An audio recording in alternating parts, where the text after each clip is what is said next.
안녕하십니까. 저는 국사입니다. 오늘은 화의 위험성, anger, 분노의 위험성에 대해서 그 제목으로 한번 하나님 말씀 마태복음 5장을 배워보겠습니다. 그래서 우리가 오늘 보실 본문은 마태복음 5장 21절로 26절이 되겠습니다. 그리고 이게 영어로 제목은 Teaching about anger, 분노에 대한 가르침이 되겠습니다. 마태복음 5장 21절로 26절이 되겠습니다. 자, 그러면 본문을 다 같이 보겠습니다. 자, 21절입니다. You have heard that our ancestors were told. 너희는 들어왔을 것이다. 그래서 이거는 현재 완료는 과거서부터 현재입니다. 영어 성경을 볼 때 시제를 반드시 현재 완료 시제 중요합니다. 과거서부터 지금까지 끝난 것이 아니라 계속 오고 있는 겁니다. 이게 동사 다음에 나오는 대선 목적어고 여기까지 다 목적어가 됩니다. Our ancestors, 우리의 조상들이 were told, 들었던, be 플러스 pp니까 수동태죠. 들었던 콤마 나오죠. 이렇게 나오면은 이제 직접 화법이 되겠죠. You must not murder. 너희는 반드시 살인하지 말라고, 이런 얘기죠. If we commit murder, subject to judgment. 만약에 너희가 범한다면, commit는요, 긍정과 부정의 뜻이 다 있어요. 긍정의 뜻은 뭐냐면은 무엇을 범하다, 저지르다가 되고요. 긍정이 되면은 희생하다, 최선을 다하다는 뜻이 됩니다. 살인을 한다면, be subject는 뭐뭐 아래 놓이게 되다, 뭐뭐의 지배를 받다, 이러네요. be subject to는 judgment, 심판을 받게 될 것이다. 그래서 이거는 under 이런 뜻이 되겠죠. 그냥 are under, be subject to 같은 뜻입니다. 자, 22절입니다. But I say if we are even angry with sermons, subject to judgment. 그러나 나는 얘기합니다. 나는 말한다. if 너희가 만약 심지어 분노한다면. 여기서 중요한 건 왜 중요하냐면은 예수님께서 살인을 얘기하다가 갑자기 angry, 분노, 화냄에 대해서 얘기가 바뀝니다. 이걸 비교합니다. 누군가에 대해서 또 화를 낸다면 사람이죠. 이 화내는 대상이 사람이에요. 물건이 아니고 돈이 아니고 사람이면 subject to judgment. 너희는 심판에 받게 된다. 이런 얘기죠.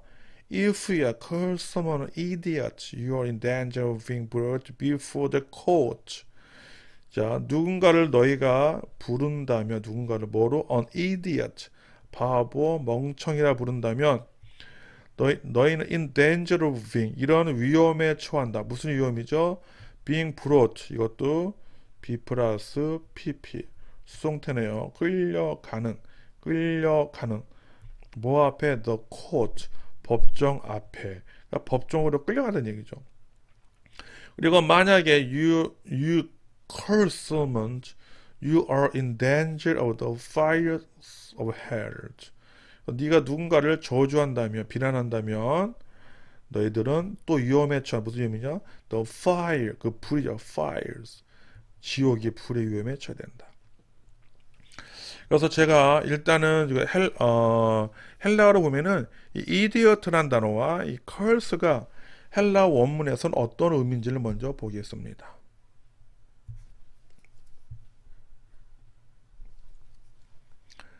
헬라 원문을 보면요, idiot는 락합니다. 이게 헬라어에서는요, 목에서 나왔어요. 락하. 그래서 이게 확실히 말하면 뭐와 연관되냐면 아람메익. 아람메익은 아람어죠. 예수님도 그 당시에 아람어인데, 아람어는 히브루. 여러분이 알다시피 구약 성경은 히브리어 써 있죠. 그래서 히브리어보다 조금 발전된 근대화된 언어가 아람어입니다. 아람메익 텀. 그러니까 아람어 단어 lock. 쉽게 말하면 empty입니다. empty, 텅 빈. 쉽게 말하면, 적절히 말하면 이거는 empty-headed, 빈 게 머리가 돼. 그러니까 머리가 텅 빈, 이런 뜻이에요. 이게 empty-headed. 그래서 이거는 이 단어는 이 용어는 이 term은 때 단어입니다.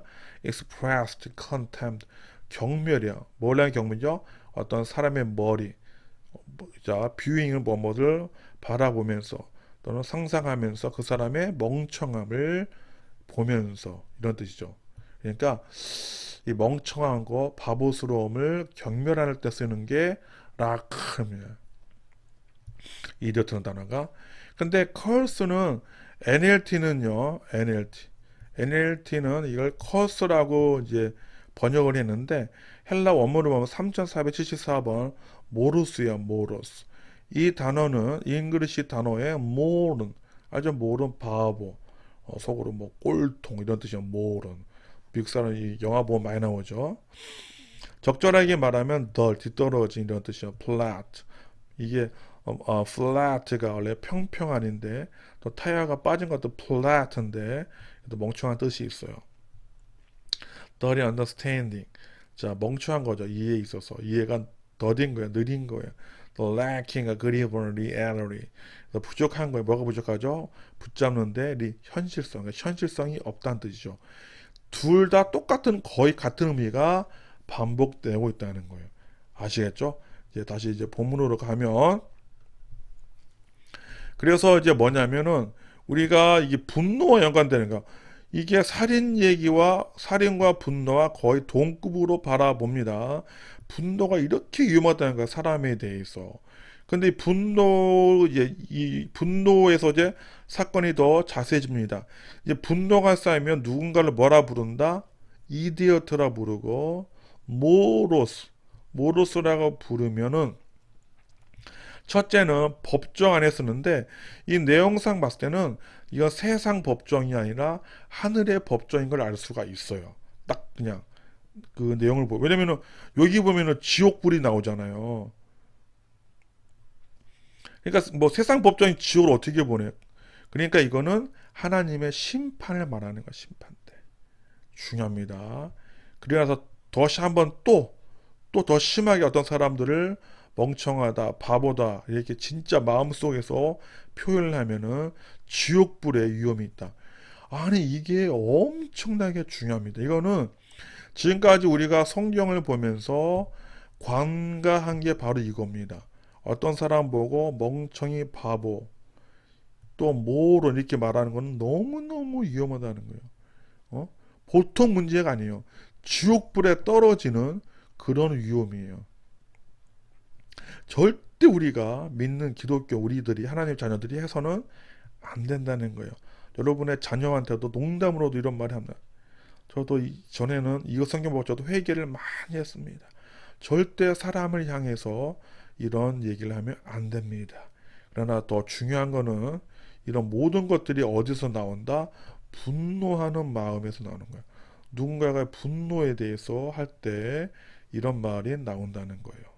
이게 매우 중요합니다. 시발점은 분노다. 자, 그 다음 문장 가겠습니다. 23절입니다. So if we are presenting a sacrifice at the altar in the temple and you suddenly remember that someone has something against you. 자, 그래서 만약에 너희가 presenting 이게 영어에서 present 이렇게 앞에 이게 액센트가 앞에 있으면은 뭐 선물 또는 현재의 뭐 이런 뜻이 됩니다. 현재. 근데 presenting 이렇게 되면 이거는 동사가 돼서 선물하다 무엇을 보여주다는 뜻이 돼요. 너희가 보여준다면 또 드린다면 뜻이죠. 뭐를 제사. 그러니까 우리가 옛날에 제사 드릴 때는 어떤 그 동물이나 물건이나 이런 것들 가져왔잖아요. 이게 드리다예요. 그 altar 나오잖아요. 그 전에 이 altar는 제단이죠. 제단. 그 제단 앞에 in the temple 성전에서. 그런데 너희가 갑자기 기억이 난다면 누군가가 가지고 있다면 against는 부정의 뜻이 돼요. 뭐뭐에 대항하다. 뭐뭐에 꺼리기다. 너에 대해서. 그러니까 이게 제사가 지금으로 치면 예배잖아요. 예배 드릴 때 누군가가 나에 대해서 against, 대항하는 안 좋은 생각을 가졌다고 생각이 되면 이런 뜻입니다. 24절입니다. Leave your sacrifice there at the altar. 그래서 남겨둬라, 버려두란 얘기예요. 남겨둬라, 그냥 방치해 두라는 the sacrifice, 너의 예배 제사를 거기에다가 at the altar, 제단에서 go and be reconciled to the person. 그래서 가서 그리고 be reconciled.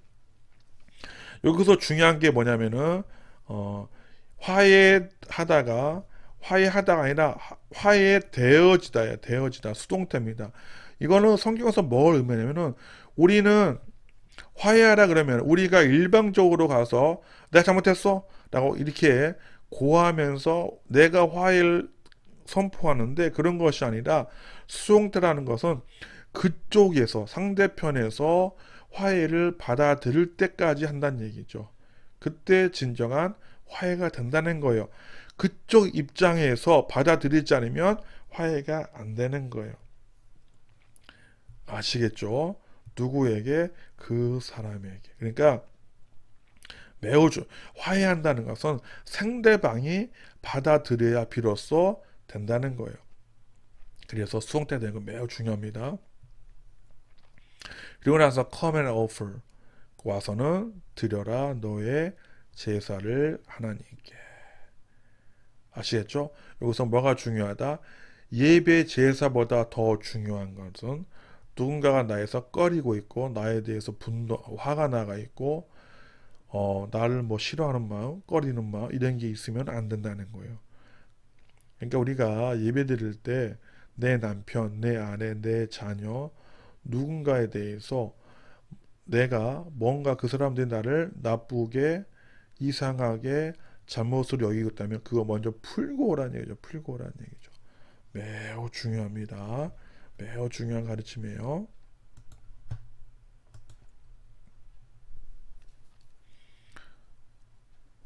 자, 이제 25절입니다. 25절이 맞죠? 갑니다. 자, 얘네 하나씩 뭐 이렇게 띄어먹는 게 있어서 맞아요. When you're on the way to court with your adversary, 이 발음이 이 사운드죠. 그러니까 adversary, settle your differences quickly. 자, 그때 너희가 on the way는 뭐뭐로 가는 도중이에요. 뭐뭐로 가는, 이거 수거적으로 암기해야 돼. 뭐뭐로 가는 도중이에요. 잘 나오는 표현이죠. 법정으로 가는 도중에 너의 adversary. 자, adversary는 제가 이렇게 찾아놨어요. 이게 뭐냐면은 적수가 되고요. 적이죠. 그런데 이게 악마의 뜻도 있어요. 제가 이제 뭘 말하냐면 영어 단어 속에는 이런 영적인 뜻이 숨어져 있어요. 그러니까 나의 적은 그 사람이 있는 것이 아니라 누구이다? 악마, 사탄의 지배를 받고 있다. 사탄에 관여되어 있다라고 제가 말하고 싶은 거예요. 놀랍게도 영어 단어들이 그것들을 알려주고 있어요. 사람을 미워하지 말라는 게 다 거기 있는 겁니다. settle은 정착하다, 또 문제를 해결해라. 너의 차이점들을, 그러니까 법정에 가는 도중에 그 전에라도 이런 뜻이에요. 빨리 그 차이점들을 빨리 해결해라. 모든 다툼은 다름을 인정하지 못해서 그런 거죠. 빨리 해결해라. Otherwise, your accuser may hand you over to the judge, who will hand you over to an officer, and you will thrown into prison. 그렇지 않으면 너의 accuser, 너의 고발자는, 고소인은 너를 넘길 것이다. hand you over, 어디다가? 그 판사에게. 어떤 판사죠? who will hand you over to officer. 꾸미는 거예요. 이 판사가 너를 그 담당자에게, 담당 공무원에게. 자, 그러면 너는 will be thrown into prison. 던져질 것이다, 감옥으로. 그러면 이거는 뭐 감옥을 담당하는 사람이 되겠죠. 그래서 이런 거예요. 쉽게 말하면 빨리 해결을 해야 되는데 해결이 되지 않으면은 그 고발자가 너를 넘길 것이다. 이 얘기를 이 내용 뉘앙스를 보면은 잘못은 누구한테 있다? 나한테 있다. 그 상대방에 있는 게 아니라 이걸 어 지금 유 너희들에게 있다는 얘기. 그러니까 감옥에 가는 거죠. 그죠? 근데 그 전에 빨리 얘기를 하는 거예요. 참, 근데 26절 갑니다. And if that happens, you surely ought to be free again until you have paid the last penny. 그리고 만약에 그 일이 실제로 벌어진다면 너는 결코 자유롭게 될 수 없다. 다시는. 언제까지는? 내가 완전히 갚을 때까지. 이거는 주님의 가르침이에요. 그러니까 우리 기독교인들이 어떤 일을 하다가 잘못해서 실제로 이렇게 빨리 잘못을 인정하고 해결하면 이게 안 돼서 감옥에 가잖아요. 그러면 감옥에 가면 배째라 하지 말고 그걸 끝까지 갚으라는 거예요. 펜이라는 것은 지금으로 치면 동전이야 동전. 10원 20원 동전이라도 반드시 갚아야 된다. 갚지 않으면 자유롭게 될 수 없다는 거. 이거는 세상 법에서 그런 것이 아니라 예수님의 가르치니까 하나님의 눈, 예수님의 관점에서 너희는 결코 지금 보면요 어떤 사람들이 나쁜 인간들이 많아요. 뭐 큰 사건 돈 띄어먹고 사기친 다음에 감옥 가서 몇 년 사고 나면 다 손을 털라 그래요. 절대로 그런 거 얄짤 없다는 거예요. 하나님께서는 이놈의 새끼라 그런 거 안 된다는 거야 지금. 너는 결코 그 동전까지 다 갚지 않으면은 결코 자유롭지 못하다. 이런 얘기는 너희는 결코 천국에 갈 수 없다는 얘기지. 이거 무시무시한 무지막지한 스토리입니다. 그러니까 돈 띄워먹고 감옥에서 떼올 생각하지 말라고 철저히 다 갚아라. 이런 무지한 얘기, 무시무시한 얘기입니다. 그런데 여기서 이제 중요한 거는 이제 뭐가 이제 제가 중요하냐면은 뭐가 중요하냐면요. 여기서 뭐가 중요하냐면은 모든 시작점이 어디서 나온다? 분노, 화내는 거에서 나오는 거예요. 분노하는 것이 거의 살인하는 거와 똑같다는 거예요. 똑같다. 절대로 누군가를 향해서 분노하지 마라. 그러니까 성경에서는 너의 화를 하루를 넘기지 말. 화낼 수는 있지만 하루 24시간 이상 넘기지 말라는 거예요. 그런데 분노를 참지 못하면은 누군가를 뭐로 부른다? 바보, 멍청이라 부른 일들이 생기는 거예요. 그런데 이것들은 심판대수고 지옥으로 떨어지는 그런 무지막지한 죄까지로 간다는 거예요. 그 다음에 또 분노를 참지 못하면 또 어디까지 가는 거예요? 이 보세요. 이 보니까 예배를 드릴 때 이것도 다 분노와 연관이 된 겁니다. 그래서 예배 드릴 때 누군가 이런 일도 있죠. 그때 이때는 이거 화나게 한 거 다 분내고 화나게 해서 그런 일을 벌여. 왜 문맥상 똑같이 나온 거야. 그러면은 예배 드리기 전에 해결해라. 쉽게 말해서 분노가 앵거가 예배까지도 뭐한다? 해방한다. 방해한다는 얘기죠. 더 나가서 어떤 일까지 벌어지냐면은 법정인 다툼까지도 간다는 거예요. 이 모든 것이 분노, 화냄에서 나오는 거예요. 아시겠죠? 법정에 갈 일도 없는데 막 화가 나니까 사람이 화를 내고 이성을 잃어버리면은 살인까지 갑니다. 사탄의 완전 지배까지 받아요. 그래서 그것 때문에 감옥까지 가서 개고생을 하게 된다는 거예요. 그렇지만 그렇더라도 마지막 한 푼까지 갚고 낫지 않으면은 자유될 수 없다. 이 모든 시발점이 앵거, 분노라는 겁니다. 여러분들 오늘 가르침은 너무나 중요합니다. 그래서 모든 화, 분노, 심판의 출발점이 분노, 화냄에 있다는 것을 말하고 있습니다. 여러분들 이걸 명심하고 다시 한번 시간 내서 읽어보기를 저는 바랍니다. 오늘 날씨가 너무 춥습니다. 오늘 날씨가 너무 추운데 눈까지 엄청 내렸습니다. 여러분들 이럴 때 더욱더 추울 때 하나님 말씀 보고 기도하고 묵상하기 딱 좋을 때입니다. 저는 다음 강의에서 만나게